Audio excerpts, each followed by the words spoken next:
नमस्कार विद्यार्थी मित्रो.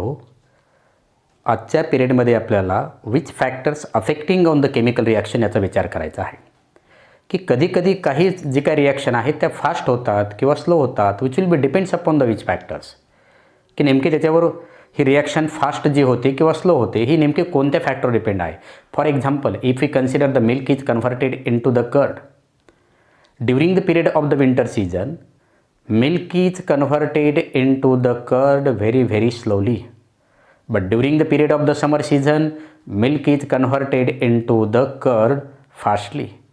Means what? From this example you can say that the factors म्हणजे chemical reaction जे आहे, milk is converted into the curd, this is the chemical chain. हा chemical change जो काय आहे किंवा केमिकल रिॲक्शन आहे which will be depends upon which factors, की नेमकं कोणत्या फॅक्टरवर डिपेंड आहे. जसं की आपण विंटर सीझन आणि समर सीझनमध्ये विचार केला की milk is converted into the curd in during the period of the summer season very fastly. Means from this example you can see that it is depends upon the temperature. Means the rate of chemical reaction depends upon the temperature. म्हणजे on which factors the rate of chemical reaction depends?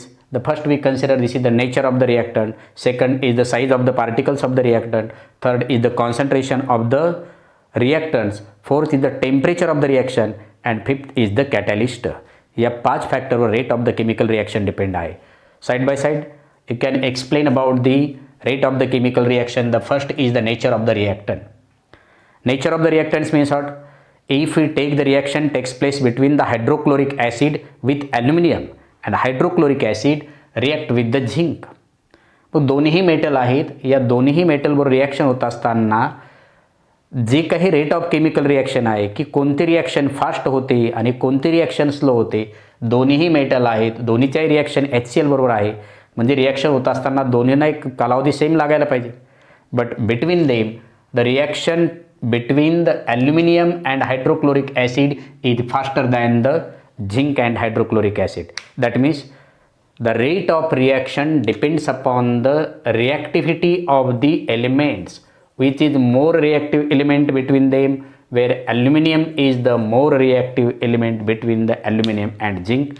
Due to this reason the HCl is fastly react with the aluminum, means rate of reaction is more aluminum with HCl than the rate of the reaction of the zinc with the HCl.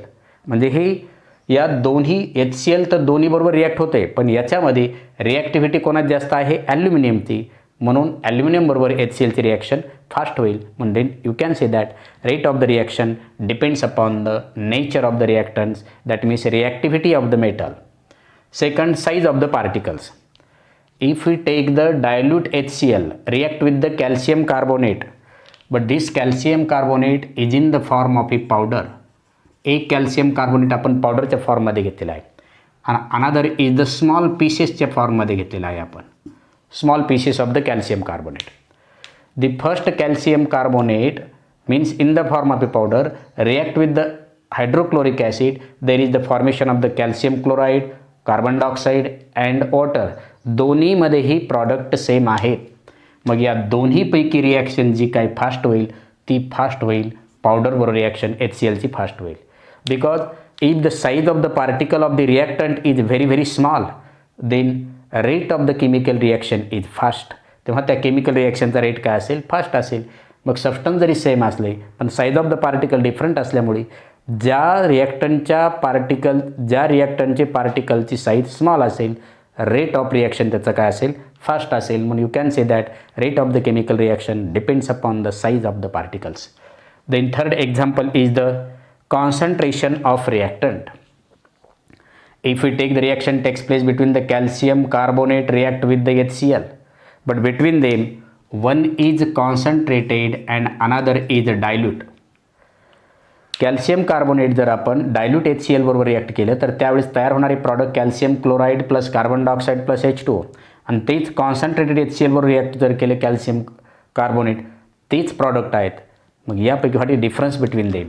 The rate of the reaction is fast with the concentrated HCl. If the concentration of the reactant is high असेल तेव्हा rate of reaction is fast between them. That means you can say that rate of the reactants rate of reaction also depends upon the concentration of the reaction. More the concentration of reaction, rate of reaction is fast. Due to this reason, you can say that rate of the chemical reaction depends upon the concentration of the reactants. Then temperature of reaction. Reaction घडत असताना ज्या रिॲक्शनमध्ये आपण जास्त temperature provide करू तेव्हा ती rate of reaction fast असते. इथं आपण कॅल्शियम कार्बोनेट ओपन स्पेसमध्ये ठेवलेलं आहे.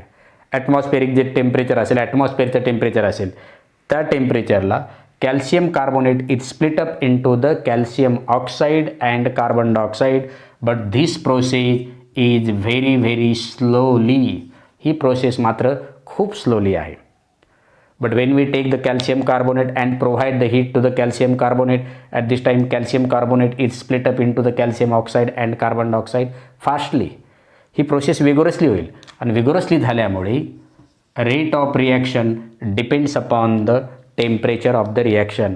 या दोन्हीपैकी ज्याच्यामध्ये हीट जास्त प्रोव्हाइड केली असेल, ज्याचं टेम्परेचर जास्त असेल, ती प्रोसेस काय होईल, रिॲक्शन फास्ट होईल. म्हणून म्हटलेलं आहे की the temperature is the temperature of the reaction is the affecting factor of the chemical reaction. And then last is the catalyst. First we take the potassium chlorate and provide the heat to the potassium chlorate. There is the formation of the potassium chloride and the oxygen is evolved, but this process is very slow. He process होते पण खूप slow होते. At the same time, in another solution, another dish, when we take the potassium chlorate and provide the heat, but in the presence of the catalyst manganese dioxide, परंतु त्यावेळेस मात्र आपण catalyst काय use केला असेल, manganese dioxide use केला असेल, त्यावेळेस मात्र rate of the chemical reaction is fastly. अगदी कमी कालावधीमध्ये ही रिॲक्शन घडून येते. कधी, in the presence of the catalyst. That means from this two reactions you can say that rate of the chemical reaction is also depends upon the catalyst. Then what is the definition of the catalyst. कॅटलिस्टची नेमकी definition काय आहे.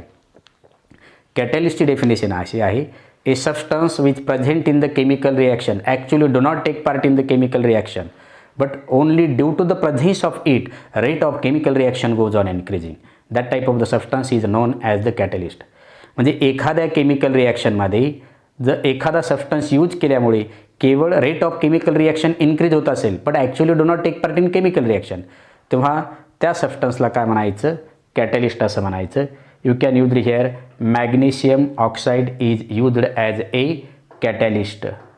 तर परत हे पाचही मुद्दे लक्षात घ्या. Rate of chemical reaction depends upon the 5 factors. The first is the nature of the reactant. Second is the size of the particles of the reactant. Third is the concentration of the reactant. Then fourth is the temperature of the reaction. And fifth is the catalyst.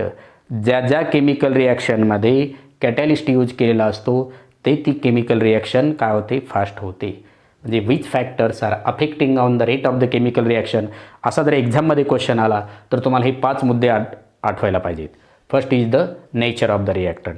प्रत्येकामध्ये reactant तेच आहेत, प्रॉडक्टही तेच आहेत, पण कोणती process slow होते आणि कोणती प्रोसेस फास्ट होते which will be depends upon the factors affecting the rate of chemical reaction. ते हे सर्व कशावर अवलंबून आहे, factors depending upon the rate of chemical reaction.